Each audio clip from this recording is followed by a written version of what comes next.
دا زموږ د ټولو ډېر تکلیف دی. د مړو اندازه ډېره ده، 92 مړي دي، نور هم سیوا کیږي با.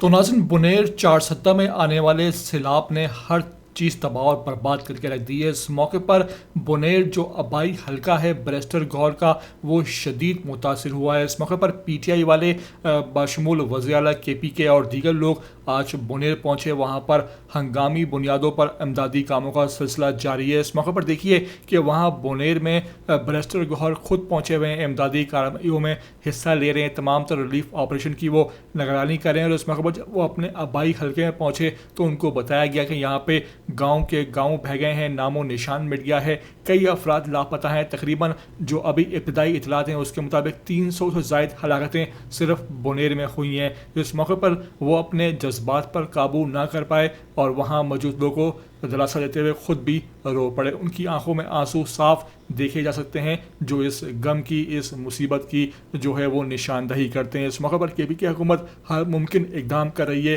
کہ یہاں لوگوں کو ریلیف دیا جا سکے اور جو یہ سیلاب آیا ہے اس کے بعد بھرپور ریلیف آپریشن کیا جا سکے. اس موقع پر کے پی کے حکومت نے یہاں پر جو امدادی پیکج ہے اس کا بھی اعلان کر دیا ہے اور کہا ہے کہ حکومت جو ہے یہ علاقہ دوبارہ کھڑی کرے گی، بنائے گی اور اس موقع پر جو متاثرین ہیں ان کی ہر ممکن امداد کی جائے گی. میری آپ سے ریکویسٹ ہے کہ ویڈیو کو آخر تک دیکھ لیں. نئے آتے ہیں ETV 247 اردو پر تو لازمی سے آپ سبسکرائب کریں، لائک کریں، شیئر کریں اور کمنٹ کر کے مجھے اپنی قیمتی آراء سے لازمی آگاہ ضرور کر دیا کریں.